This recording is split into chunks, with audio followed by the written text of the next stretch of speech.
नमस्कार, मी गणेश स्वामी आपलं रिंगण लाईव्ह मध्ये मनापासून स्वागत करतो। आज आपण बेधडक चर्चेचा विषय घेत आहोत शक्तीपीठ महामार्ग।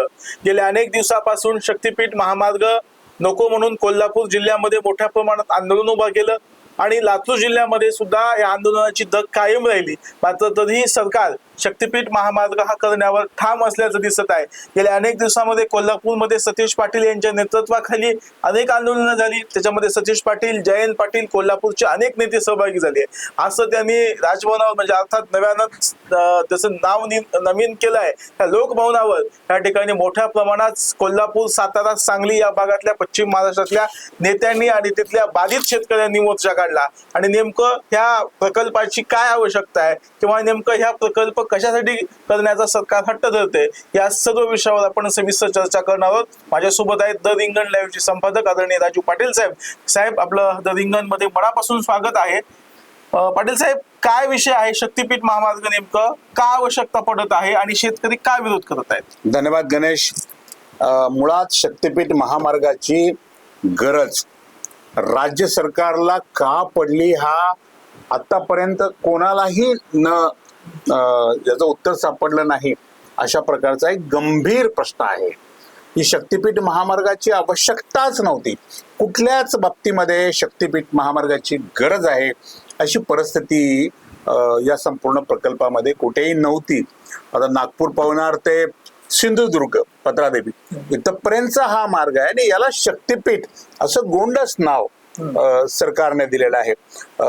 लोकांच्या भावनांशी खेळून म्हणजे शक्तीपीठ महामार्गाच्या माध्यमातून या महामार्गावर असलेल्या सर्व शक्तीपीठांना जोडून दळणवळणाचं एक उत्तम साधन निर्माण करण्याचा सरकारचा प्रयत्न आहे। अशा प्रकारची एक परिस्थिती निर्माण केली गेली आहे। परंतु गणेश, ज्या दिवसापासून शक्तीपीठ महामार्गाची घोषणा झालेली आहे त्या दिवसापासून महाराष्ट्रातल्या एकूण 13 जिल्ह्यामध्ये याविषयीची सतत नापसंती व्यक्त करण्यात येते।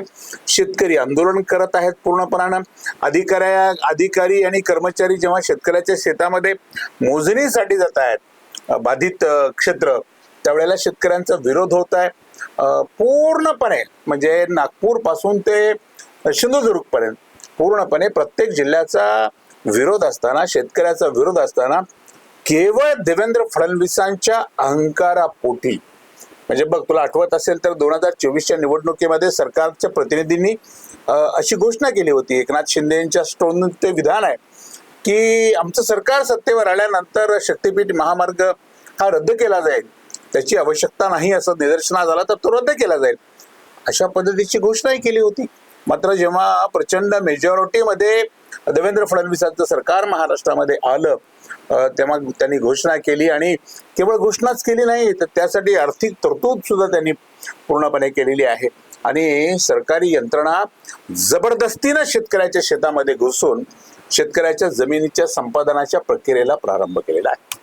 पण पटेल साहेब, मला काय म्हणायचंय की ह्या शक्तीपीठ महामार्गाच्या विरोधामध्ये सत्ताधारी पक्षाचेच नेते मोठ्या प्रमाणात आहेत। त्यांचाच विरोध हसन मुश्रीफ साहेब असतील कोल्हापूरचे किंवा धनंजय महाडिक साहेब असतील, या सगळ्यांचाच विरोध आहे। हे विरोध असताना मग हे काय नेते काय करतात? हे देवेंद्र फडणवीसांना सांगू शकत नाहीत का हा मार्ग नको म्हणून? या महामार्गाच्या याचं जे बजेट आहे गणेश, तू आता आज आपल्याला ते 86,000 कोटी रुपयाचं दाखवतंय। वास्तविक हे 1.5 लाख कोटी पर्यंत सुद्धा याचं बजेट भविष्यामध्ये जाऊ शकतं। अत्यंत मोठा प्रोजेक्ट हा पूर्णपणे प्रोजेक्ट आहे।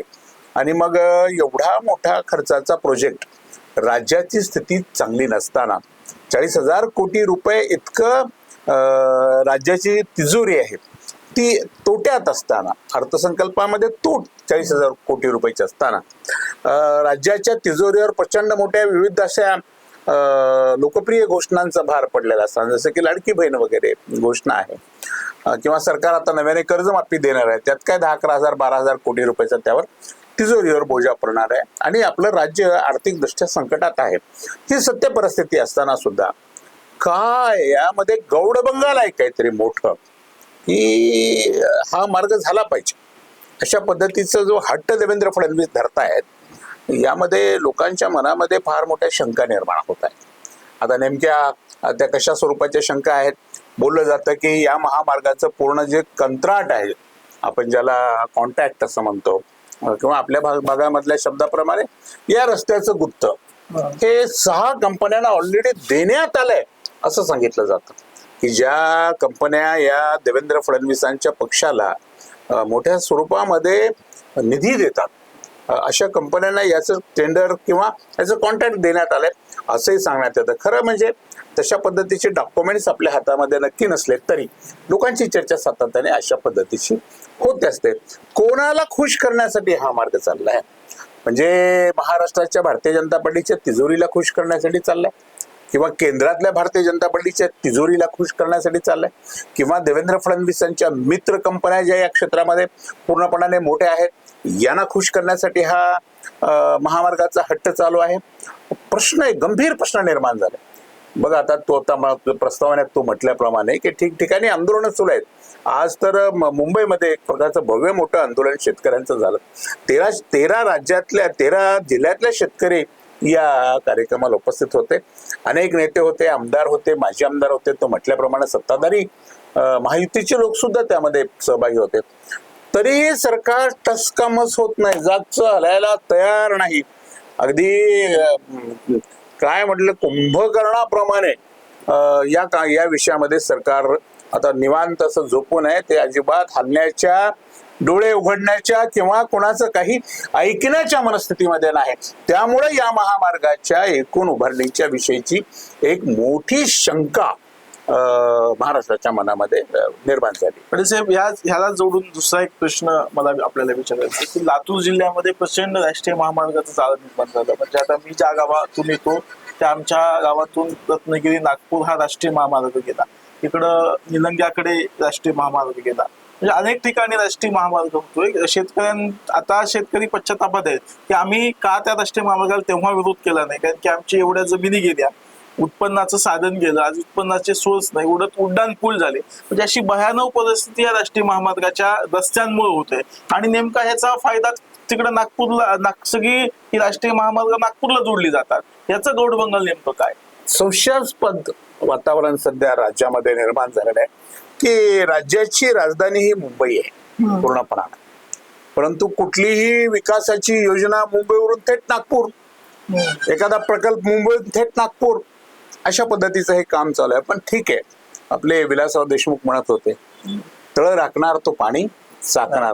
देवेंद्र फडणवीस नागपूरचे आहेत, त्यांनी त्यांच्या परिसराचा, त्या भागाचा, विदर्भाचा मोठा विकास करावा, त्यालाही आपला विरोध नाही. पण मुद्दा दुसरा आहे की शेतकरी उद्ध्वस्त करण्याचं किंवा शेतकऱ्याच्या संसारावर बुलडोझर चालवण्याचे धोरण हे सरकार का घेत आहे? शेतकऱ्यांना आधार देणे, त्यांचं दुःख समजून घेणे, त्यांना मदत करणे हे गोष्ट बाजूलाच राहिली, पण शेतकऱ्यांची शेती नष्ट झाली पाहिजे. काय करत प्रकल्पामध्ये जर शेतकऱ्यांची शेती नष्ट झाली, बघ आपण ज्या भागामध्ये राहतो गणेश, त्या भागामध्ये शेतीचा आजचा जो मार्केट भाव आहे तो 40 लाख ते 50 लाख रुपये एकर, आपल्याकडे एकर असं म्हटलं जातं. म्हणजे साधारणपणे असा विचार आपण केला तर 1.25 कोटी ते 1.5 कोटी रुपये हेक्टर असा आपल्या भागातला आता पूर्णपणे शेतीचा भाव असल्याचं आपल्याला निदर्शनास येतं. अशा परिस्थितीमध्ये आणि दुसरी गोष्ट, कितीही पैसे असले तर प्रत्यक्षात 2-4 एकर जमीन मिळणं ही खूप कठीण अवस्था सध्या निर्माण झाली आहे. ती चांगली जमीन मिळणं, ती रस्त्याच्या कडेला मिळणं, ती पाण्याची जमीन मिळणं, ती उपजाऊ जमीन ज्याला आपण म्हणतो ती मिळणं आज कठीण काम होऊन बसलेलं आहे पूर्णपणे. अशा अवस्थेमध्ये ज्याला 5 एकर 3 एकर जमीन आहे, त्याची 5 एकर मधली जर 4 एकर जमीन शेती हे जर या प्रकल्पात जात असेल तर त्याचं आयुष्य बर्बाद झालं ना. त्याच्या हातात किती पैसे येते त्याला काय महत्व आहे? सरकार देऊन देऊन किती 4 पट पैसे देईल बाजारभावाच्या, पण बाजारभाव हीच मोठी खुट्टी आहे सरकारची पूर्णपणानं. कसं असतं की नाही, एखादा शेतकरी आपली शेती इतरांना विकतो तेव्हा शेतीचं जे शासकीय व्हॅल्युएशन आहे, सरकारी मूल्य त्याचं ठरवलं जातं. उदाहरणार्थ 3 लाख रुपये एकर, 4 लाख रुपये एकर हे सरकारचं ठरवलं जातं आणि त्या पद्धतीचे मुद्रांक शुल्क भरून तो खरेदी विक्रीचा व्यवहार होतो. पण प्रत्यक्षात क्रमांक 1 हा एवढाच मुद्रांक शुल्क आपण जेवढ्या पैशाचं भरतो तेवढाच व्यवहार चेकनं क्रमांक 1 होतो. परंतु प्रॉपर्टीच्या जमिनीच्या व्यवहारामध्ये जमिनीचा भाव हा सरकारने निर्धारित केलेला भाव नक्कीच नसतो. लाखो रुपयाचा वेगळा भाव तिथे पूर्णपणे असतो. मग आता सरकार कशा पद्धतीनं शेतकऱ्याच्या जमिनीचा भाव ठरवणार आहे? सरकार सांगतं की आजूबाजूची शेती ज्या पद्धतीने ज्या भावामध्ये विकली जाईल. अरे बाबा, कुठलीही शेती ही शासकीय मूल्य जे ठरवलं जातं पूर्णपणे तेवढ्याच प्रमाणामध्ये तेवढ्याच प्रमाणाचे मुद्रांक शुल्क भरले जातात. त्यामुळे तुम्ही जमिनीचा भाव कसा ठरवणार आहे? पण शेतकऱ्यांना एकीकडे पैसेही मिळत नाहीयेत. या प्रकल्पामध्ये शेतकऱ्याच्या हातामध्ये 4 पैसे पडले पाहिजे अशी भूमिका राज्य सरकारची मला कुठेही दिसत नाही. पैसे द्यायचे नाहीत, शेती ही उद्ध्वस्त करायची. हे तू काय तुमचं एवढं करण्याच्या पाठीमागे? या 3 राज्यातल्या शेतकऱ्याच्या घरादारावर असं बुलडोजर फिरवण्याचा तुमचा काय हेतू आहे? अशा प्रकारचा एक गंभीर प्रश्न निर्माण होतो. खरं म्हणजे राज्य सरकारकडे प्रचंड प्रमाणामध्ये बहुमत आहे आणि बहुमताच्या बळावर वाटेल त्या योजना आणून लोकांचं किंवा नागरिकांचं किंवा शेतकऱ्यांचं नुकसान करण्याची भूमिका राज्य सरकारने घेतलेली आहे. विरोधक प्रबळ नाही, विरोधकांची संख्या अत्यंत कमी आहे. सभागृह बंद पडण्याची ताकद किंवा सरकारच्या एखाद्या हेतूला बाजूला करण्याची क्षमता ही विरोधकामध्ये सध्या उरलेली नाही. त्यामुळे देवेंद्र फडणवीस आणि त्यांचा जो अहंकार आहे तो अहंकार महाराष्ट्र उद्ध्वस्त करतो अशी परिस्थिती. ह्याच्यात दुसरा एक विषय आहे, आता जे कॉन्ट्रॅक्टर आहेत, आता साधारणतः मी राष्ट्रीय महामार्गाचा जो अभ्यास केलाय त्याच्यामध्ये जे राष्ट्रीय महामार्ग बांधले गेले ते अत्यंत गुणवत्तापूर्ण सुद्धा नाहीत. आता आपण जर निलंग्याकडे जेव्हा आपण बाबरगाव मार्गे निलंगा जाऊ तेव्हा त्या प्रत्येक रस्त्यावर भेगा पडल्या. त्या भेगा दुरुस्त करण्याचं काम सातत्यानं सुरू आहे. आपल्या इकडं आष्टामोड पासून लातूर पर्यंत सातत्यानं रस्त्याचं काम केलं जातं, सातत्यानं भेगा पडल्या जातात. म्हणजे महाराष्ट्रात हे चित्र आहे. औषधाला तर कित्येक वेळेस तरी ते भेगा पडलेल्याचं काम म्हणजे तुम्ही बघितलंय. म्हणजे एवढं गुणवत्तापूर्ण काम नसताना सुद्धा अनेक कंत्राटदार पोचण्याचं काम शासन करतंय का? कशी चर्चा असते बघ. आपण कॉन्ट्रॅक्टच्या संदर्भामध्ये जर का बाजारामध्ये ऐकलीस तर हे या रस्त्याची कामं करणारी जी कंत्राटदार मंडळी आहेत किंवा गुत्तेदार मंडळी आहेत, जे कॉन्ट्रॅक्टर्स आहेत, ते आपल्या भागातलेच नाही आहेत. नाहीतच. समजा एखाद्या महामार्गाचं काम कोण करतोय हे माहित नाही कोणालाच, आणि महाराष्ट्रातल्या कुठल्याच महामार्गाचं काम कोण करतोय हे कोणालाच माहित नाही. हे सुद्धा एक फार मोठं गौडबंगाल पूर्णपणे आहे. मग चर्चा होते की गुजरातच्या मुख्यमंत्र्याचे कोणीतरी मेहुणे आहेत, त्यांचं हे काम चालू आहे, किंवा उत्तर प्रदेश मधल्या मुख्यमंत्र्यांचे हे कोणीतरी मध्यस्थी संबंधित आहेत, त्यांचं काम चालू आहे. म्हणजे जिथे जिथे सरकार आहे, आता मध्य प्रदेशचे यापूर्वीचे जे मुख्यमंत्री होते शिवराज सिंग चौहानांचं जे पुत्र आहेत ते फार मोठे कॉन्ट्रॅक्ट आहेत असं सांगितलं जातं. आता आपल्याला या गोष्टी माहित नाहीत. आणि मग त्यांची कामं सगळी महाराष्ट्रामध्ये, आणि मग देवेंद्र फडणवीसांच्या संबंधातली कामं उत्तर प्रदेशमध्ये, किंवा त्या मुख्यमंत्र्यांची कामं त्या मुख्यमंत्र्यांच्या त्या दुसऱ्या ज्या राज्यामध्ये. अशा प्रकारचं एक मोठं जाळं असल्याची चर्चा सातत्याने आपल्याला ऐकायला मिळते. त्यामुळं महाराष्ट्र पूर्ण हताश आहे. महाराष्ट्रातला शेतकरी हताश आहे, नागरिक हताश आहे. कोणाला काहीच कळत नाही. केवळ विकासाच्या गप्पा मारल्या जातात आणि प्रत्यक्षामध्ये सामान्य माणसं जी आहेत किंवा जो बहुजन वर्ग आहे, शेतकऱ्यांचा कुणब्यांचा जो वर्ग आहे, त्यांच्या मुलांना बर्बाद करण्याचं काम एकीकडं नीट सारखे पेपर फोडून चाललेलं आहे, दुसरीकडे त्यांची जी पालकं आहेत शेती कसतायत, काबाड कष्ट करतायत, यांनाही उद्ध्वस्त करण्याचं काम राज्य सरकार करतंय. अतिशय वाईट वेळ म्हणजे स्वातंत्र्याचा अमृत महोत्सव आपण गणेश आता साजरा करतोय पूर्णपणे. अमृतकाल अशा पद्धतीचा शब्दप्रयोग या शासन व्यवस्थेला देतोय, परंतु हा विषकाल असल्याचं वारंवार आपल्या सर्वांच्या लक्षात येत आहे. शेतकऱ्यांच्या बाबतीमध्ये किंवा शक्तीपीठ महामार्गाच्या बाबतीमध्ये तर अत्यंत वाईट अवस्था निर्माण झाली आहे. यामध्ये मागे मी एक सविस्तराने एक व्हिडिओ केला होता, तुझ्या लक्षात असेल तर, की राज्यातले किती शेतकरी बर्बाद होणार आहे, या 13 जिल्ह्यातली किती जमीन नष्ट होणार आहे. त्यामुळं त्या परिवारात असलेले सगळे शेतकरी आणि शेतकऱ्याचं कुटुंब कसं देशोधडीला लागणार आहे या संदर्भात स्वतंत्र माहिती आपण दिली होती. वारंवार लोक आंदोलन करतायत, परंतु आंदोलनाला ज्यांनी बघ देशात अनेक आंदोलनं सुरू आहेत, परंतु हे सरकार आपल्या शिक्षण मंत्र्याला साधं त्याचा राजीनामा सुद्धा घेत नाही. म्हणजे फार मोठी गोष्ट नाही राजीनामा घ्यायला. तुम्ही थांबा, तुमच्या विरोधात लोकांचा रोष आहे, त्याऐवजी एका सक्षम माणसाला आपण तिथे नेमू. असं सुद्धा हे सरकार करत नाही. म्हणजे यांना लोकशाही मान्य नाही, लोकांच्या भावना मान्य नाही. जे स्वतःच्या मनामध्ये आलं, आपल्या अहंकारामध्ये ज्या ज्या गोष्टी आल्या त्या गोष्टी ते केल्याशिवाय राहत नाही. आणि शक्तीपीठ महामार्ग हा देवेंद्र फडणवीसांचा अहंकार आहे आणि या अहंकारापोटी ते हजारो शेतकऱ्यांचं जीवन उद्ध्वस्त करत आहे. आता शेवटचा प्रश्न असा आहे की जमीन कायदा असं सांगत असतो की जोपर्यंत शेतकरी त्यांचा मावेजा घेत नाही तोपर्यंत ती जमीन शेतकऱ्यांना सरकारला घेता येणार नाही. जोपर्यंत शेतकरी ऍग्री होणार नाहीत, म्हणजे ते म्हणजे त्याच्याबरोबर सहमत होणार नाहीत सरकारबरोबर, तोपर्यंत ते करतच येणार नाही. मग अशा परिस्थितीत आता पुढे काय होईल या शक्तीपीठ महामार्गाचं? बघ, आता याच्यामध्ये जेवढे 13 जिल्हे आहेत, 13 जिल्ह्यातून कधीतरी 6 महिन्यात एखादी बातमी येते की एखाद्या ठिकाणच्या शेतकऱ्याने मोजणीला पाठिंबा दिलेला आहे. आपल्याच भागात घडलं होतं. रमेश काय होतं तुला सांगतो. रमेश अप्पा कराड पाठिंबा देणार ना, त्यांच्या पक्षाचे आमदार आहेत. आणि रमेश अप्पांची सगळीच्या सगळी शेती जरी एखाद्या प्रकल्पात गेली, काय 2-4 एकर असेल तेवढी, तरी रमेश अप्पाचं काही नुकसान होणार नाही ना. परंतु सामान्य माणसाचं काय, हा प्रश्न आहे. आपण रमेश अप्पा महत्वाचे नाहीत. रमेश अप्पा शेतकरी हे कागदावर असतील, पण प्रत्यक्षात ते फार मोठे उद्योजक आहेत आणि आमदारही आहेत. त्यामुळे त्यांचा विषय नाही. मी महत्वाच्या मुद्द्यावर तू म्हटल्याप्रमाणे म्हणत होतो की काही बातम्या 5-6 महिन्यात एखादी बातमी येते की अमुक अमुक जिल्ह्यातल्या, परभणी जिल्ह्यातल्या एका शेतकऱ्याने मोजणीला आणि त्याचं फार मोठं मार्केटिंग हे सरकार करतं. आणि एका शेतकऱ्याने त्याच्याकडे असलेल्या जमिनीची मोजणी करायला परवानगी दिली म्हणजे अख्ख्या जिल्ह्यानं परवानगी दिली, अशा प्रकारची अवय उठवली जाते पूर्णपणे. बघ, ते शेतकरी परवानगी देतात. गणेश, शेतीचा तुकडा हा काळजाचा तुकडा झालेला आहे पूर्णपणे. परंतु काही शेतकरी ज्यांच्या नावावर शेती आहे ना, खडकाळ जमीन असेल किंवा ते उपजाऊ नसेल, काही जमिनी अशा पण असतात, किंवा एखादा सुपुत्र त्या जमिनीचा, त्याला 10 एकर होती आणि 9 एकर माल टाकून संपवलेली आहे, असे बी काही असतात, नाही असं नाही. ते म्हणजे उरलेले 1 एकर आता दिले महामार्गात तर काय हरकत आहे, 4-5 पैसे मिळणार आहेत, अशा पद्धतीचे हे सगळे लोक आहेत. जो शेतकरी आहे, हाडाची काड आणि रक्ताचं पाणी करून पहाटे 4 वाजल्यापासून रात्री 9 वाजेपर्यंत आपल्या शेतामध्ये काबाड कष्ट करून त्या मातीतून सोनं पिकवणारा जो शेतकरी बांधव आहे ना, तो कधीच शक्तीपीठ महामार्गाला आपली जमीन देण्यासाठी तयार होणार नाही. परंतु हे सरकार कसलं दबावंत आहे.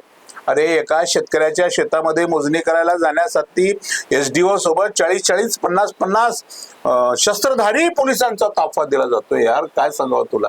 लोकशाहीमध्ये सरकार वेळेला मायबाप सरकार म्हटलं जातं आणि हे मायबाप सरकार शेतकऱ्याच्या शेतामध्ये 50-50 पोलिसांचा ताफा घेऊन त्याच्या अवतीभोवती पूर्ण घेराटा टाकून त्याच्यावर एक प्रकारची भीती, दडपण निर्माण करण्याचा प्रयत्न करतो. पण बहादूर शेतकरी आहेत शक्तीपीठ महामार्गाच्या प्रकरणाचा.